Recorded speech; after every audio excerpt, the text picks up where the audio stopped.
गर्मियों के दिन थे।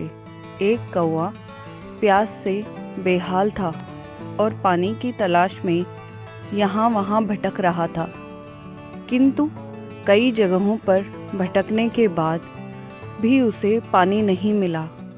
वह बहुत देर से उड़ रहा था। लगातार उड़ते रहने के कारण वह बहुत थक चुका था। उधर तेज गर्मी में उसकी प्यास बढ़ती जा रही थी। धीरे धीरे वह अपना धैर्य खोने लगा। उसे लगने लगा कि अब उसका अंत समय निकट है। आज वह अवश्य मृत्यु को प्राप्त हो जाएगा। थकान के कारण अब उससे उड़ा नहीं जा रहा था। कुछ देर आराम करने के लिए वह एक मकान की छत पर बैठ गया। वहाँ उसने देखा कि छत के एक कोने में घड़ा रखा हुआ है।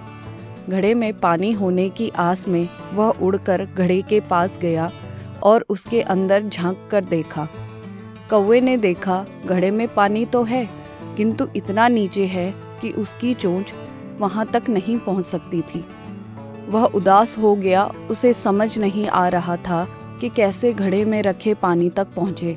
लेकिन फिर उसने सोचा कि उदास होने से काम नहीं चलेगा, कोई उपाय सोचना ही होगा।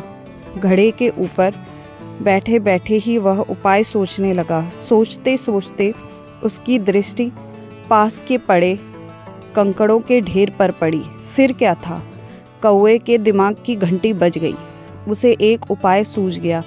बिना देर किए वह उड़कर कंकड़ों के ढेर के पास पहुंचा और उनमें से एक कंकड़ अपनी चोंच में उठाकर घड़े में डाल दिया। वह एक एक कंकड़ अपनी चोंच से उठाकर घड़े में लाकर डालने लगा। कंकड़ डालने से घड़े का पानी ऊपर आने लगा। कुछ देर में ही घड़े का पानी इतना ऊपर आ गया कि कौवा उसमें चोंच डालकर पानी पी सकता था। कौवे की मेहनत रंग लाई थी और वह पानी पीकर उड़ गया।